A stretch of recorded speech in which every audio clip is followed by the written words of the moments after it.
আসসালামু আলাইকুম গাইস, আপনারা কেমন আছেন? আশা করি সকলেই ভালো আছেন। গাইস, ইদানিং দেখি কিছু সাপ্রি মাদারচোদ রুস্টার বের হইছে, মানে যাদের মাথায় গিলু নাই, সেন্সলেস ভাই, সেইগুলা হলো রুস্টার। বয়েজের পিছনে যদি রুস্টিং এর সং লাগায় তাই কি রুস্টার হওয়া যায়? রুস্টার হইতে যোগ্যতা লাগে, যেটা সবার থাকে না। আগে ভাবতাম ভাই রুস্টারদের মাথায় ব্রেন আছে, এখন দেখি ওদের ব্রেনই নাই। হ্যাঁ, বাংলাদেশের অনেক বড় বড় রোস্টার আছে, তারা একটা জিনিস রিসার্চ করে সবকিছু নিখুঁতভাবে দেখে, তারপর যদি মনে হয় হ্যাঁ তার ভুল আছে, সেই ক্ষেত্রে তারা রোস্ট করে। আর ইদানিং দেখি কিছু রুস্টার মানে ছাগলের 3 নাম্বার বাচ্চার মতো হুদাই চিল্লাই, কোনো লজিক ছাড়া।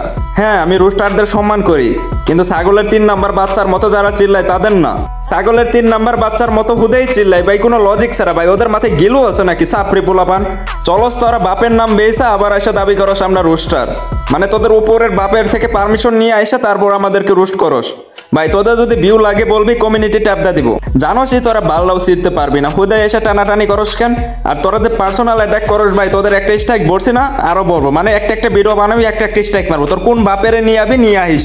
আর বড় কোনো রোস্টার কেউ যদি আমার ভিডিও দেখে থাকো ভাই, তোমাদের নাম বেছে কিন্তু এই ছাপড়ি রোস্টারটা চলে।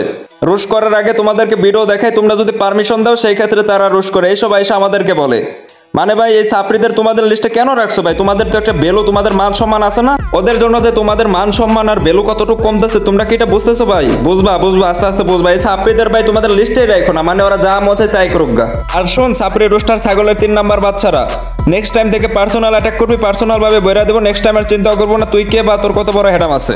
আমার চ্যানেলে সাবস্ক্রাইবার দেখে বা ফলোয়ার দেখে জাজ করতে আসবি না যে আমি ছোট নাকি বড়। ভাই তোর বাপে দেখলে আমাকে সালাম দেয়, এটা মাথায় রাখবি। আর এই ভিডিওটা যদি কেউ টাইনা নিয়ে নিজের গায়ে লাগায় ভাই, কর্তৃপক্ষ দায়ী নয়। তোমার জন্য ভিডিও বানানো হয় না, যার জন্য ভিডিও বানানো হয়েছে সেই অবশ্যই বুঝছে। গাইস, আমি এটা কখনো কল্পনাও করি নাই যে এইভাবে কারো বিরুদ্ধে আমাকে নিয়ে ভিডিও বানাতে হবে। যাই হোক গাইস, সবাই ভালো থাকবেন, সুস্থ থাকবেন, দেখা হচ্ছে পরবর্তী কোনো ভিডিওতে। আল্লাহ হাফেজ।